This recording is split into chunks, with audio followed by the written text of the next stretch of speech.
and welcome everybody to the Friday morning warm-up number 71. And as usual, we've got a good old mixture of things to do, including a bit of clapping and a bit of warming up of our instruments, and then some kind of exercises that we use to warm ourselves up as well. And then at the end, I'll strum some chords, and you can do what you like over those chords, whether it's play along or improvise or play some chord tones.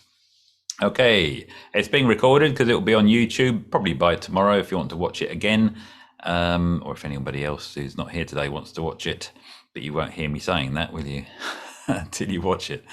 Right, let's start with a bit of clapping. So I'm going to put onto the screen a rhythm for us to just clap for a minute. And it's sometimes called the Boogaloo clave because it was used in a number of Boogaloo tunes in the 1960s. Probably the most famous song with this rhythm in it is, or not song, but tune, is The Sidewinder by Lee Morgan. And if you listen to his snare drum, you'll hear him playing this rhythm. It is in fact the same as the Bossa Nova clave, although it's the other way around, so it's the second bar first and then the first bar, but then it's repeated for the entire duration of the tune. So I'm just going to put my egg timer onto a minute, and then we're going to clap that. What I need to do first of all, just get a metronome tapping away. And just for David's benefit, if you want to tap your feet left, right at the same time, just to add a bit of set your career path on drumming forward, then you can do. So I'm going to get the metronome going. There we go, you should be able to hear that. So it's left, right with the feet. And then after 4, we're going to clap. After 4, 1, 2, 3, 4.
Last one. Good-o. Yes, as I say, have a listen to The Sidewinder by Lee Morgan. You'll all know it when you hear it, if you don't know it already.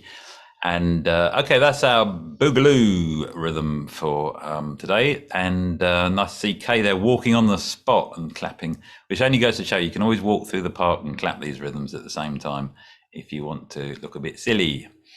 Okay, let's move on now. So if you grab your instrument, and today's scale is going to be the B-flat mixolydian scale. So we're using B-flat as our root note, concert B-flat. So just for a minute, I'm going to pluck that. And if you'd just like to blow some long tones or play some arpeggios or harmonies, and then that'll just help the instrument warm up a little bit. So here we go, just for about a minute.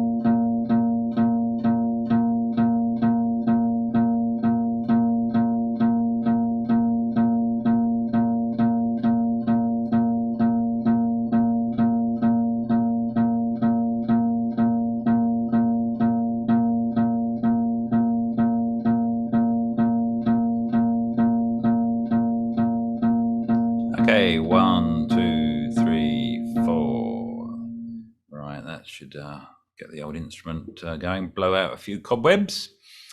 And what we're going to do now is just play a little bit of the chromatic scale. So we're going to start on concert B flat.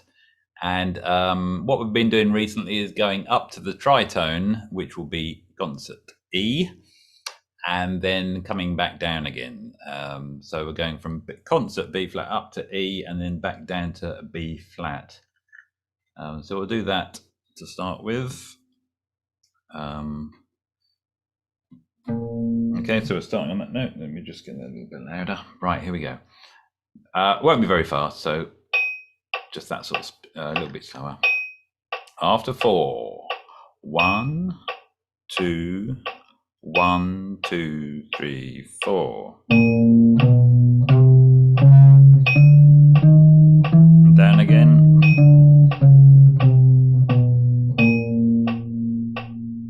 Okay, so that's from concert B flat up to concert E and back down. After 4, 1, 1, 2, 3, 4.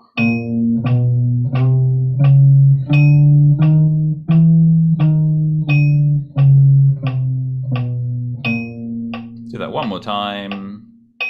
2, 3, 4.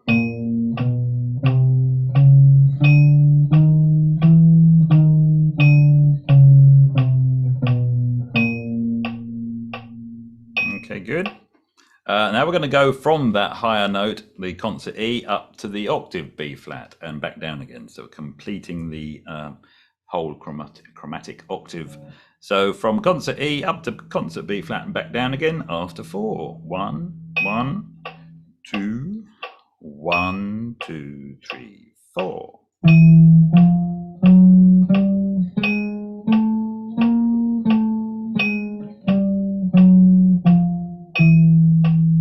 And again, 1, 2, 3, 4.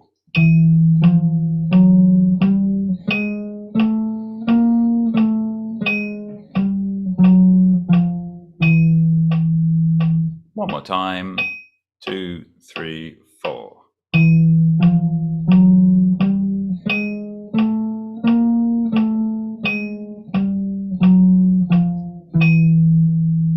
Okay, good. Hope that's going well so far. Now we're going to do the whole octave. So from concert B flat up to the octave and back down again. Same speed. 1, 2, 3, 4.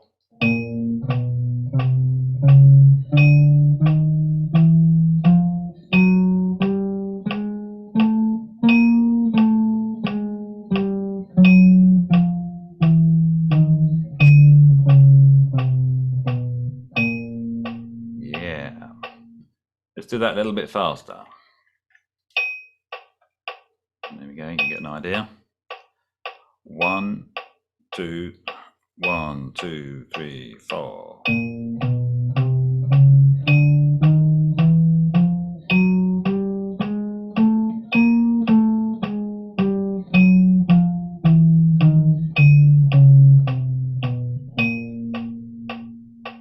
Okay, a bit faster.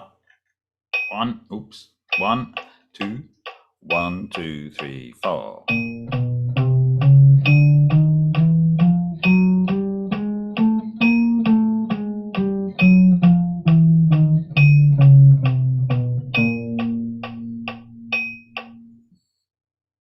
And just do one more, quite a lot faster.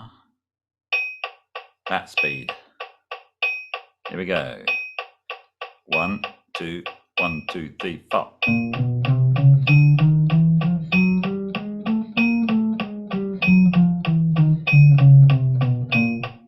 Yes, the chromatic scale. Okay, good. Right, next, if you'd like to get out your instrument exercise sheets, the things I've sent over, and then I've got on the screen the actually, David, have you got a version, David Reiki? You have, yeah, good. Because I didn't send you it directly, but I'll make sure that you get them in future directly. So, okay, so the exercise sheet now for the your particular instrument, and today's scale or mode, as some people prefer to call it, is B flat mixolydian. And it's so two ways of looking at this in terms of remembering how the scale goes. One way, which suits some people, is that it's the same as concert B flat major, except that the seventh is a minor seventh, not a major seventh, not a flattened seventh, or a dominant seventh, whichever you'd like to call it. So that's the difference between the major and the mixolydian. It's just the seventh is flattened. Another way of looking at it is it's the fifth mode of E flat major, concert E flat major. So in other words, if you start E flat major on the fifth note of the scale, the B flat, and play the rest of the notes of E flat major, you will be playing B flat mixolydian. And because it does outline the fifth mode of the E flat major scale, it acts as the scale of the dominant seventh of that key. So in other words, it works over a dominant seventh chord in the key of E flat. So that's the B flat mixolydian scale. Anyway, it's written there in front of you. It's another way of looking at it. And just for a change, I've shown at the top to play quavers, what we call swung quavers. So instead of playing them straight, da da da da da da da, we're going to swing them, which means da da da da da da da. Sometimes it's shown as a dotted crotchet, but this time it's going to be the sort of a triplet feel. They do say that it's best not to practice or to warm up using. It's best to practice or warm up using straight quavers, because especially in jazz music, it's more of a feel than it is a strict way to play. And quite often when you're playing jazz music, if you're playing obviously in an ensemble and you're playing with somebody else, you're going to have to play what's written. But when it comes to improvising and interpreting melodies and so on, quite often, if you want to swing it slightly, it doesn't mean you have to do it strictly as written.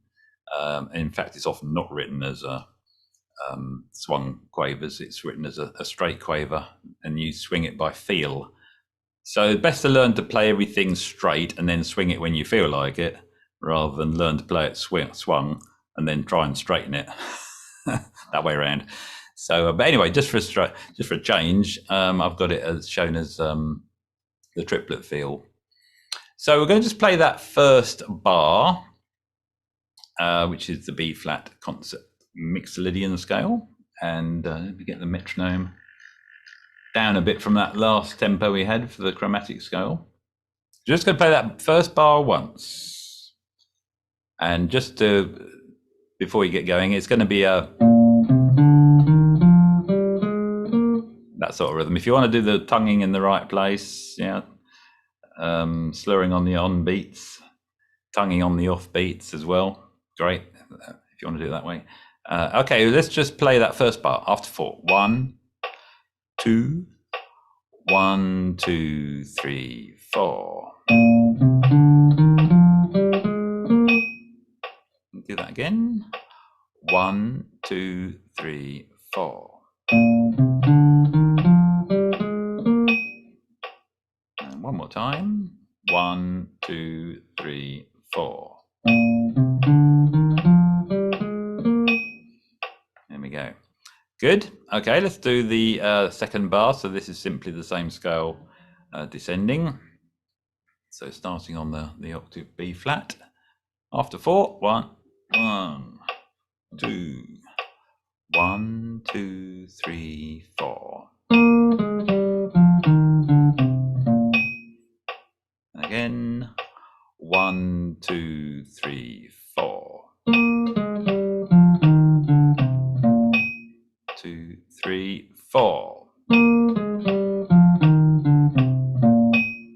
Now we're going to play both those bars. So just as written, the top note is repeated, so unlike some conventions. So let's just play those 2 bars. 1, 2, 3, 4.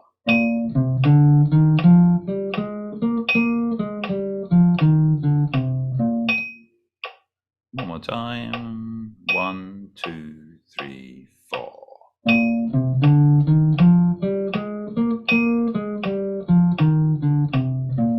last time, after 4.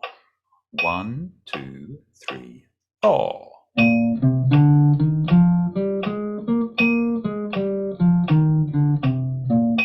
Yes, sounds so different, doesn't it? Played in the triplet style. Right. Dum dee dum dee dum. Dominant 7th arpeggio is the next 2 bars.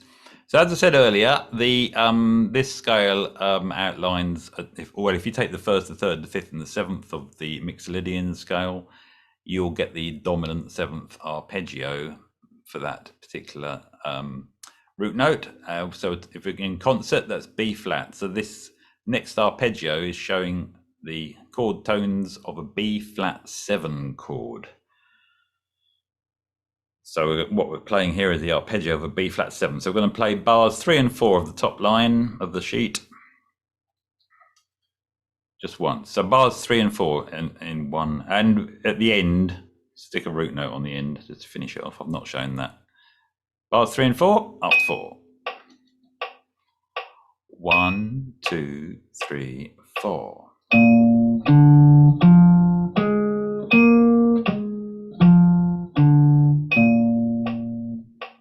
There you go. 2, 3, 4.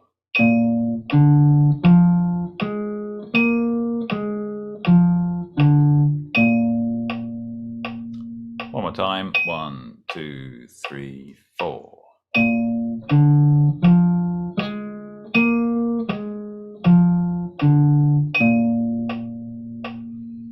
The sound of B flat 7 or C7 or G7, depending on your key. Good. Let's move on to the second line then. So we're still looking at B flat mixolydian, and here is an exercise which is just working its way up the scale in little phrases, and each phrase starts on the next note up the scale. So just play it as written. We're just doing those 4 bars, so of the second line. So that's the ascending version of this exercise.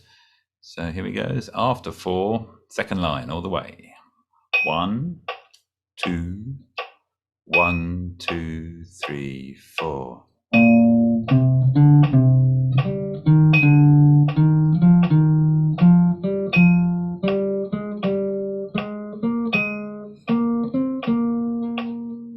And don't forget the triplet feel as well.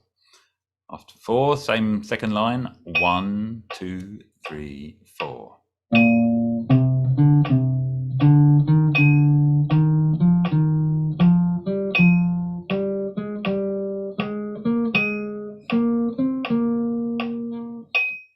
One more time, second line. 1, 2, 3, 4.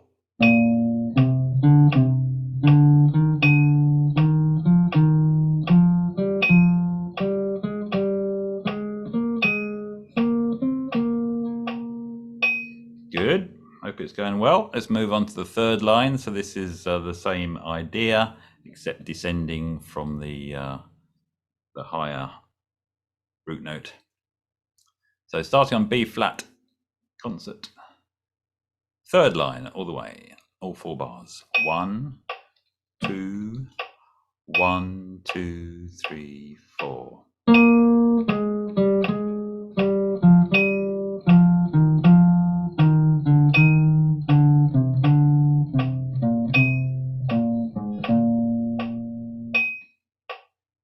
Hope you're not running out of notes on this one. And again, 1, 2, 3, 4.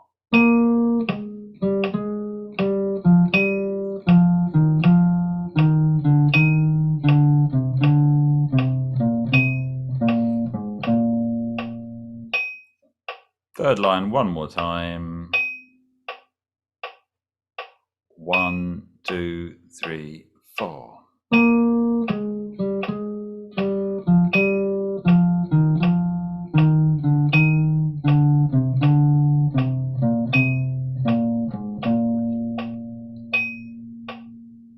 Okay, there we go. Right, let's move on to the next line. which I've headed as Chromatic Lines or Licks over a dominant seventh. So this is something slightly different to what we've been doing, because in the past we've been using chord tones. But this time I've included some chromatic lines. Now, chromatic lines, in general parlance, mean where you're going up through the semitones or descending. But normally what you're doing with a chromatic line is linking chord tones. You wouldn't do it as a chromatic line and stop somewhere on a strange note, let's say G sharp. You would be linking one chord tone to another. And it's a way of smoothly linking one chord to another if you're creating a line that moves from one chord to a chord change. And by landing on a chord tone in the next chord, it's a way of smoothly delineating that chord change. So what I've got here, though, is just based on the B flat 7, concert B flat 7 chord, some chromatic lines, which in the end of the day end up sounding a bit like licks. Now, what licks are just phrases which are common phrases used by soloists over particular chords. In this case, over jazz blues mostly. But they're chromatic in the sense that a lot of the notes in the phrase are part of the movement of one chord tone to the next up through the semitones. Not all of them are, but chromatic really means a note that's not in the key. But in this case, it's just talking about the progress the line is making up through the semitones. So we're just going to look at the first one, which is the first 2 bars. We're not going to play all of it at once. It's just the first 2 bars. So what we're going to do first of all, and as I say, this is a line which can be played over a B flat 7. So I'm going to play it. We'll play it all together, a little bit slower just to get warmed up. And then what I'll do is I'll play the chord, and you can play that phrase on your own and hear it against the concert B flat 7 chord. Right, so let's do that first 2 bars after 4. 1, 2, 1, 2, 3, 4.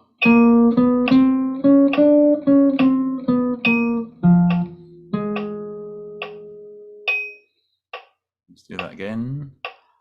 1, 2, 3, 4.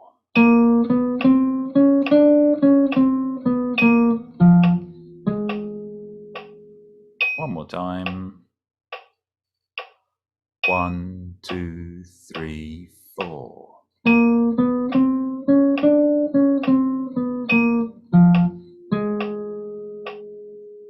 Okay, now this time I'd like you to play that on your own. I'm not going to be able to hear you, but I'm going to play the chord just slowly behind you at that same tempo, and then you can play that line, that lick, and see what it sounds like for yourself. Here we go. 1, 2, 1, 2, 3, 4.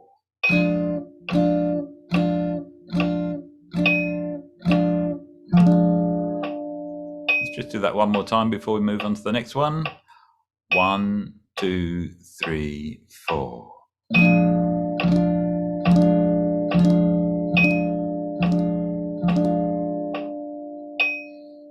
Okie dokie. Right, let's move on to the next one. So this is the second 2 bars of that line. This is the a descending run. It actually is just going through the B flat mixolydian scale, descending through it with a couple of actual chromatic notes inserted in order to smoothly change between the chord tones. So let's just play it first of all with the metronome. So we're on the third and fourth bars of the line second from the bottom. After 4. 1, 2, 1, 2, 3, 4.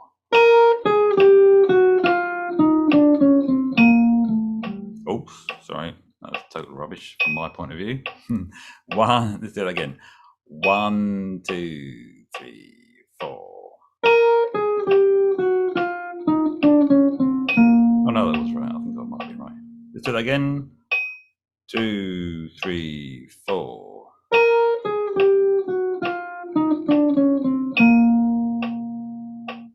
time. 1, 2, 3, 4.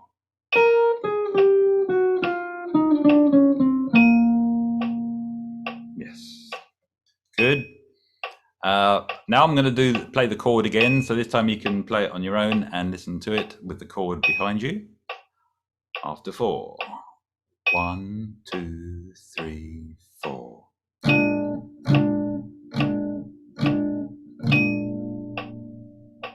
And again. 1, 2, 3, 4.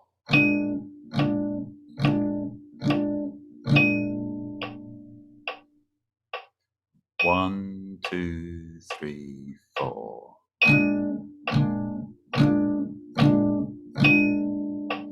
Let's do that one more time. 1, 2, 3, 4.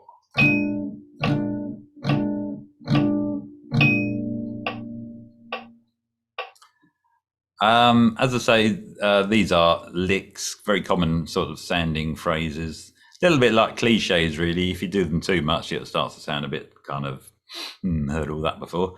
But the important thing about learning licks is that it does make your sound a little bit more like it's speaking the language of the music, rather than just going up and down scales and making up your own little tunes which nobody recognizes. So licks do have a purpose. They do speak the language. So it's worth, and you can always alter them slightly to make them sound a bit more like your own rather than somebody else's. Right, let's move on to the last line now. Again, there are 2 here, but the first one takes over the first 3 bars of the sheet. So we're going to do that. We've got a pickup of so that 1 note on the pickup bar. So we're just going to do the first 3 bars. I'm going to count in 1, 2, 1, 2, 3. Da da da. So we come in on that pickup. Right. So just after 4, we're going to do the first 3 bars. Yeah. You'll hear when it ends. After 4. 1, 2, 1, 2, 3, 4.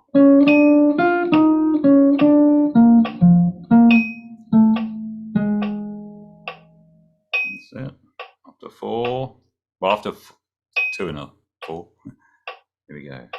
1, 2, 1, 2, 3, 4.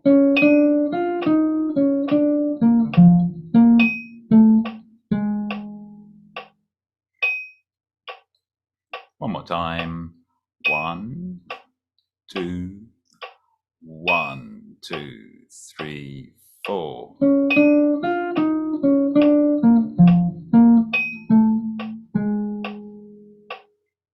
Okay, and this time I'd like to play it and I'll back you.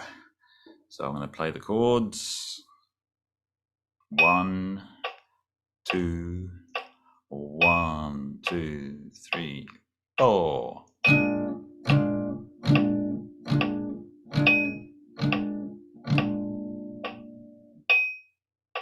Watch those off beats at the end. And again, 2, 3.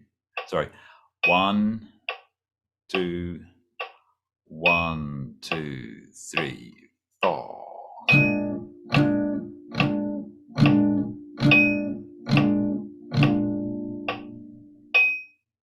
One more time.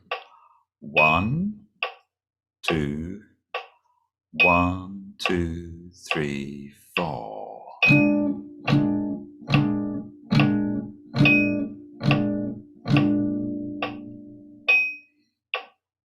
Okay, good. There we go. There's another 2-bar lick.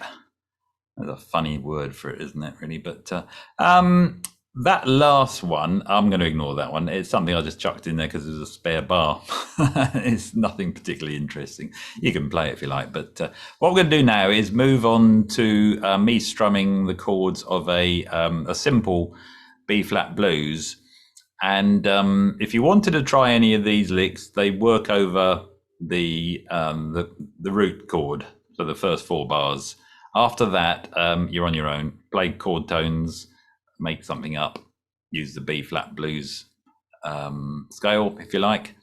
But the licks we've just done are all kind of based around the B flat mixolydian scale, or for those of you who know these things, the B flat bebop scale as well. But right, so we're just going to move on there to the strumming bit.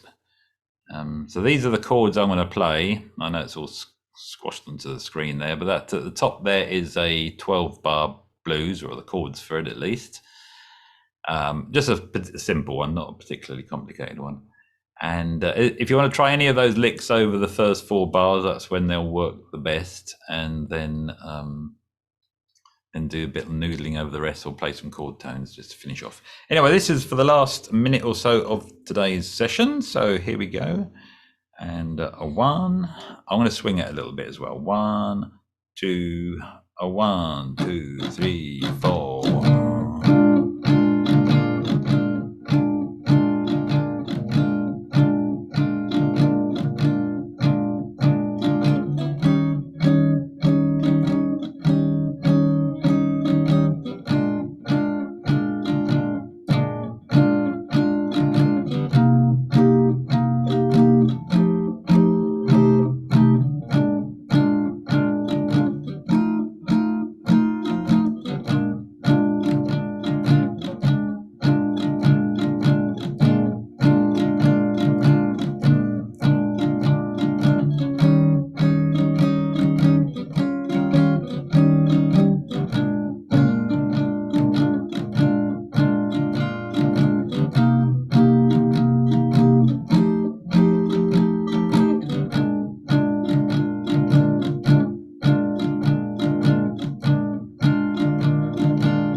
Last time through.